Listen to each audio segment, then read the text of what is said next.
In tonight's Dorchester segment, we hear about the next election cycle, some new hopes for economic development, and changes in a major housing development. To bring us up to date is the news editor of the Dorchester Reporter, Jennifer Smith. Thank you very much for being with us, Jennifer. Thanks, Chris. I want to start with a Dorchester figure, the president of the City Council, Andrea Campbell, probably poised for another year at this.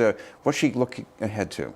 So Andrea Campbell, of course, came in. She was elected in 2015. She unseated longtime incumbent Charles Yancey. So now she's looking at her second term, if she wins re-election again, as City Council president. And it's looking pretty likely that that would be the case, because even though there is a term limit of 2 years as council president, it's not all too frequent that they decide to vote out someone who has served for council president. So right now she's looking at running again for her District 4 seat, which covers mostly Dorchester and Mattapan and some parts of Roslindale and Jamaica Plain, and then also running again for the council presidency seat. So she's kind of gearing up for that council race, but also very much keeping an eye on the district. Well, in much of Dorchester, we have all this boom in the housing market, but economic development, it's not the same. What about some new prospects for that? Yeah, so one thing that came up during my interview with Councillor Campbell is basically that she says a lot of the people in her district are feeling very disconnected from the boom that's happening right now. They know what's happening, and they know, for instance, that the seaport is going through a pretty interesting time, that downtown is continuing to see these new major developments coming forward. But one thing she mentioned specifically that struck me was a senior resident that she spoke to that said she was looking forward to getting to see that new neighborhood, and that woman was talking about the seaport. So there are people in Dorchester and Mattapan that just don't leave their neighborhoods, that don't think of the city as theirs. So one of the things that she brought up specifically is the potential for planning. I believe we've talked in the past about the next round of the city's planning studies is coming to Mattapan. So it's a Plan Mattapan meeting. And they're starting in on that process of kind of narrowing down the scope of the neighborhood with the intention of basically revitalizing it, of making sure that the zoning is up to date, that areas for new investment are noted. And one thing that Councillor Campbell mentioned specifically with regard to that is that plan has been one of her biggest priorities since actually entering office, because she knows this boom isn't going to last. So she doesn't want to be in a situation where they spend a year plus on just planning out Mattapan, only for the city to have justification to say there's no money there, the boom has passed. So that's one of the big areas. There's also an expected boom in the sales of illegal marijuana. It's already begun in Massachusetts, but people have been saying, well, that boom should also be shared with people of color who have the downside of marijuana prosecution. So what about what happened in Mattapan when those two things came together? Yeah, so there are actually two proposals for Mattapan, and they are, I believe, 0.7 miles apart, these two different proposals. One of them is along a certain stretch of Blue Hill Ave, and it would be for a little, maybe 1,000 square foot project that would just be for recreational marijuana.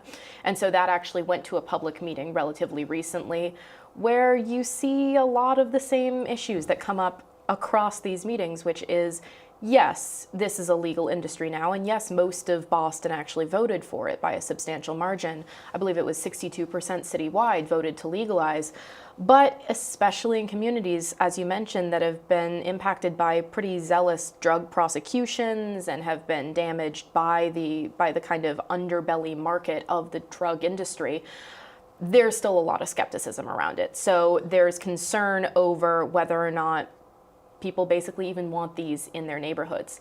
Now, the interesting thing is that on the city level right now, especially councillors like Andrea Campbell, Councillor Ayanna Pressley, of course, while she's still here, one of the last... And Kim Janey, too. And Kim Janey, of course, chaired the actual meeting.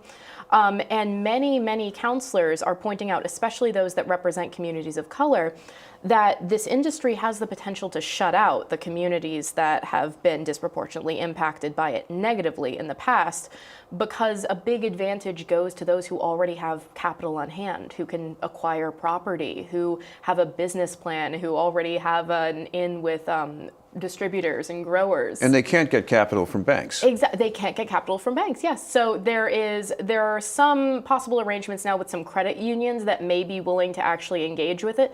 But yes, it's a very cash-centered business. So it's this tricky situation for people of color who maybe want to open up a legal business in their communities, who are not only at a heavy disadvantage trying to even start proposing something like that, but then are meeting with pushback from the people who are in those neighborhoods saying, why do you want to open a marijuana business here?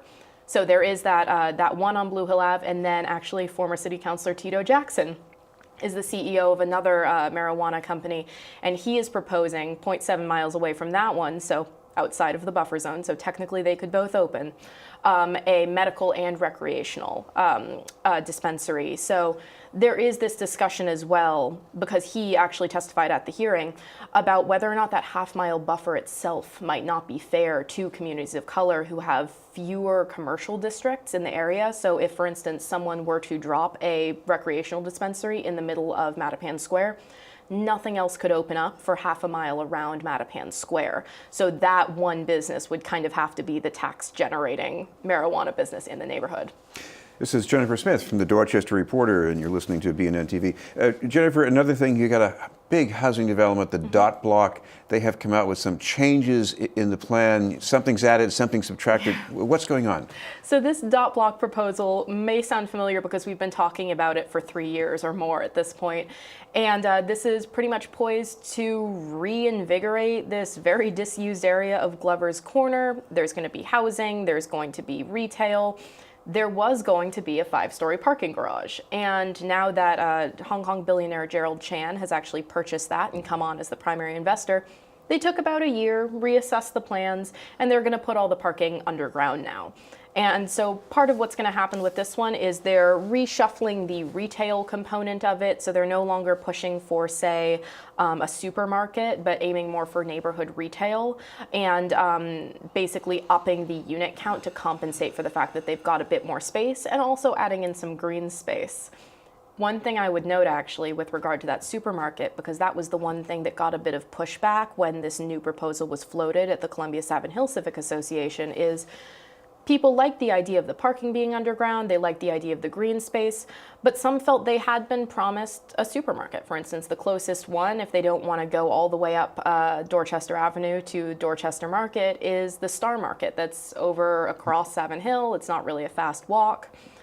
But they may actually have a slightly closer option because a new market is actually opening up right near Savin Hill Station, they're hoping, in the new year. Great. Thank you very much for being with us. One more thing, Jennifer, if people want to keep track of what's in the Reporter or your Twitter feed, how do they find that? So you can find all of our stories online at dotnews.com. You can follow the paper at .news or me at jen.smith. Thank you very much for being with us, Jennifer Smith. Of course.